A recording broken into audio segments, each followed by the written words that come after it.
বিশ্বাসে মিলায় বস্তু, তর্কে বহুদূর। বিশ্বাস করলে সবই সম্ভব, তর্ক করলে কি না করা যায়। সো হে গাইস, কেমন আছো তোমরা সবাই? আশা করছি খুব ভালো আছো। দেন আমরাও ভালো আছি। জানো তো, অনেক দিনের ইচ্ছে ছিল সময় হলে ঘুরতে বেরোবো, তাই আজ সময় করে বেরিয়েই পড়লাম। বাইরের দৃশ্যটা একটু দেখে নাও, জাস্ট ওয়াও। সকালবেলায় ঘুম থেকে উঠে তড়িঘড়ি করে খালি পেটে ট্রেনে রওনা দিলাম। বাইরের জগৎটা যে এতটা সুন্দর, আমি যদি নিজের চোখে না দেখতাম তাহলে হয়তো আমারও বিশ্বাস হতো না। কারণ আমরা যারা ঘরে বসে থাকি, সচরাচর এরকম দৃশ্য আমাদের নজরে পড়ে না, শুধুমাত্র সিনেমার পর্দা ছাড়া। আর এই দৃশ্যটা যেন সিনেমার পর্দাকেও হার মানায়। তোমরা কি কেউ চিনতে পেরেছো এটা কোন জায়গা? তোমরা যদি কেউ চিনে থাকো তাহলে প্লিজ আমাকে একটু কমেন্ট করে জানাবে। আমি কিন্তু তোমাদের কমেন্টের অপেক্ষায় রইলাম, ঠিক আছে? আর হ্যাঁ, এখন আমরা ফাইনালি দেখতে দেখতে পৌঁছে গেলাম আমাদের স্টেশনে। কেউ কি চিনতে পেরেছো কি স্টেশন? গেস করো একটু, আমি তো বলবই। ভিডিওটা কন্টিনিউ করো আর স্কিপ না করে পুরোটাই দেখতে থাকো। আশা করি তোমাদের ভালো লাগবে। যদি ভালো লাগে লাইক কমেন্ট শেয়ার করে দিও।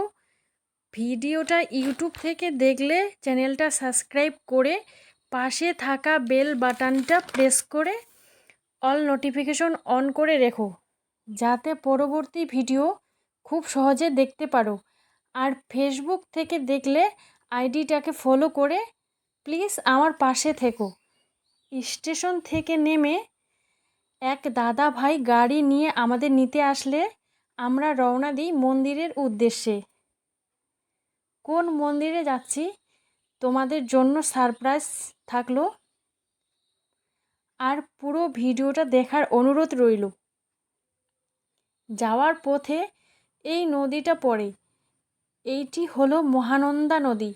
যেহেতু আমরা শর্টকাট রাস্তা বেছে নিয়েছি, তাই নদী দিয়ে যাওয়া খুব মনোরম একটা দৃশ্য।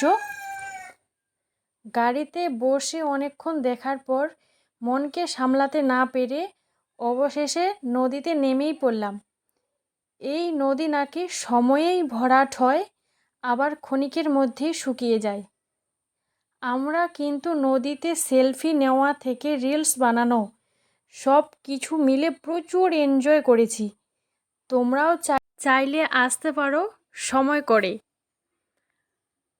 আর যে দাদাভাই আমাদেরকে ঘোরাতে নিয়ে যাচ্ছিল, সে দাদাভাই শিলিগুড়িতেই থাকে। অতএব ওনার জানা আছে নদীর কোন সময়ে জল থাকে আর কোন সময় জল থাকে না। আর দেখো বন্ধুরা, নদীর জলটা এত স্বচ্ছ, এত পরিষ্কার, নিজের পা পর্যন্ত দেখা যাচ্ছে। আর এখানে অনেকেই নাকি আসে রিলস বানানোর জন্য, ভিডিও করার জন্য। কারণ এই জায়গাটা এতটাই সৌন্দর্যপূর্ণ, যেটা ক্যামেরার থেকে সামনে দেখলে হয়তো তোমরা বিশ্বাস করবে যে কতটা সৌন্দর্য।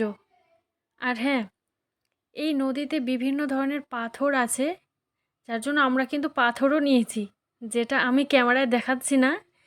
আমরা কিন্তু মন মতো করে অনেকেই অনেক পাথর নিয়েছি বাড়িতে নিয়ে আসার জন্য। তো দেখো, অনেক এনজয় করার পর এখন আমাদের রওনা দিতে হবে, যার জন্য গাড়িতে উঠে বসলাম। এখন আবারও রওনা দেওয়া যাক। এই যে জঙ্গলটা দেখতে পাচ্ছ, এটা নাকি বেঙ্গল সাফারি ফরেস্ট। যারা দেখেছো তারা হয়তো চিনতে পেরেছো আশা করি। এখানে নাকি হাতি, ঘোড়া, বাঘ, ভাল্লুক সবই আছে। হ্যাঁ, এই এলাকাটা নাকি বিশাল এলাকা জুড়ে। যদি সময় হয় তাহলে আসার পথে এই ফরেস্টে যাব। সামনে আমাদের আরেকটা নালা পড়েছে। যেহেতু পাহাড়ি এলাকা তাই এটা নাকি স্বাভাবিক। তো এখানে এসেও দাদাভাই দেখছে অনেকটা জল বেড়ে গেছে, কোন দিক দিয়ে উঠলে ভালো হবে। সামনে দেখতে পাচ্ছ গাড়িটাও জলে পড়ে আছে। তো অনেক প্রতীক্ষার পর পৌঁছালাম মন্দিরে। আসার সাথে সাথে প্রচুর বৃষ্টি নামলো। ভিডিও দেখে বুঝতেই পারছো, 4-5টা পাহাড়ে ভর্তি। পাহাড়ের চূড়ায় এই কালী মায়ের মন্দির। এখানে এসে জানতে পারি এখানে ক্যামেরা এলাও নেই, তাই আর তোমাদেরকে দেখাতে পারলাম না। পাহাড় দিয়ে ঝর্ণা নেমে এসেছে নিচে। তারপর চারিদিকটা দেখো, পাহাড়ি পাহাড়। নিচের দৃশ্যটা দেখো, পাহাড়ের উপর থেকে নিচের দৃশ্যটা কি বলবো আর তোমাদের, এত সুন্দর এত সুন্দর। আকাশটা একটু মেঘলা থাকার কারণে সম্পূর্ণভাবে ভালোভাবে দেখা যাচ্ছে না, না হলে সামনেই কিন্তু ঝর্ণা যে নেমে এসেছে সেটা আমরা দেখতে পাচ্ছি, অথচ ক্যামেরায় আসছে না। আর পাহাড়গুলো দেখো, জাস্ট ওয়াও। এই পাহাড়ের পেছন দিকে নাকি আছে পাহাড়ি আদিবাসীরা, যারা সুস্থ স্বাভাবিকভাবে জীবনযাপন করে। আর এখানে প্রচুর লোক নাকি ঘুরতে আসে। যেহেতু একটু ওয়েদার খারাপ, যার জন্য এখন একটু কমেছে ভিড়, নাহলে প্রচুর লোকের ভিড়। আর আমার পিছন দিকে দেখতে পাচ্ছ, এই যে এটা কিন্তু ঝর্ণা, এটা পাহাড়ের সে উপর থেকে নেমে এসেছে। হয়তো তোমরা বুঝতে পারছো না।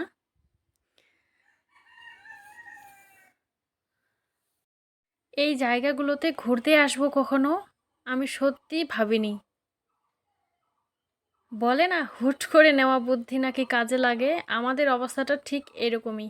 আমাদের কোনো সেরকম প্ল্যান ছিল না, হুট করে নেওয়া সেই সিদ্ধান্ত কোথায় আমাদের নিয়ে এসছে দেখো। পাহাড়ি রাস্তা, তার মধ্যে বৃষ্টি, কীরকম পিছলা, উড়ি বাবা কি ভয় লাগতেছিল আমাকে। তারপর এখন সিঁড়ি বয়ে চলে যাব ভোলে বাবার মন্দিরে। এটাও পাহাড়ের উপরে।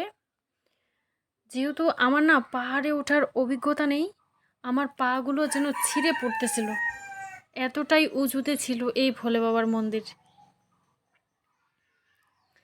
আর এখানে দেখো অনেক ভক্তবৃন্দ চলে এসছে আগে। আর এখানে জানতে পারলাম এখানে ভিডিও করা যাবে, যার জন্য আমি ক্যামেরা অন করেই আসলাম। সবাই যে যার মতো করে পুজো দিচ্ছে, সেলফি নিচ্ছে। আর বন্ধুরা, এই পাহাড় থেকে না নিচের দৃশ্যটা দেখো, আর এক পাহাড় থেকে আরেক পাহাড়ের সৌন্দর্যটা দেখো।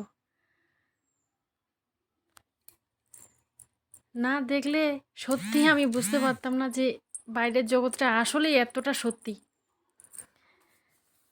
তো সরি গাইস, এখানে একটু মিস্টেক হয়ে গেছে। ক্যামেরাম্যান ক্যামেরা উল্টো করে ধরেছে, একটু না অ্যাডজাস্ট করে নিও। তো এই যে দেখতে পাচ্ছ, মামা আর আমি এখানে ভোলে বাবার একটু চরণ স্পর্শ করতেছি। সত্যি কি বলবো, আর মন এত হালকা হয়ে গেল না, মনে হচ্ছে এখানে এসে আমার জীবনটা সার্থক হলো। আর যাই হোক না কেন, পাহাড়ি এলাকার সৌন্দর্যই অতুলনীয়। কে কে আমার মতো পাহাড়ি এলাকা পছন্দ করো বলো তো, কমেন্ট করে আমাকে অবশ্যই জানাবে। কিন্তু আমি বারবার বলছি, মন্দির থেকে নেমে এখন যাব ব্রিজে। আর হ্যাঁ, আমরা কিন্তু এখানে আইসক্রিমও খেয়েছিলাম। আর এখানকার আইসক্রিম ভীষণই টেস্টি ছিল। চারিদিক পাহাড়ে মোড়া, এই নদীর উপর থেকে, হ্যাঁ, ব্রিজের পাহাড়ের দৃশ্য সিনেমাকেও যেন হার মানায়, সত্যি বলছি। এবার বলে দিই, এটা হলো শিলিগুড়ির পর সেবক। হ্যাঁ, এখান থেকে কিন্তু দেখতে পাচ্ছ একদিকে যাবে গ্যাংটক, একদিকে জলপাইগুড়ি, আর আরেকদিকে শিলিগুড়ি। তো সত্যি বলছি, কি বলবো, এত সুন্দর লুক আর এত সুন্দর ভিউ, জাস্ট অসাধারণ।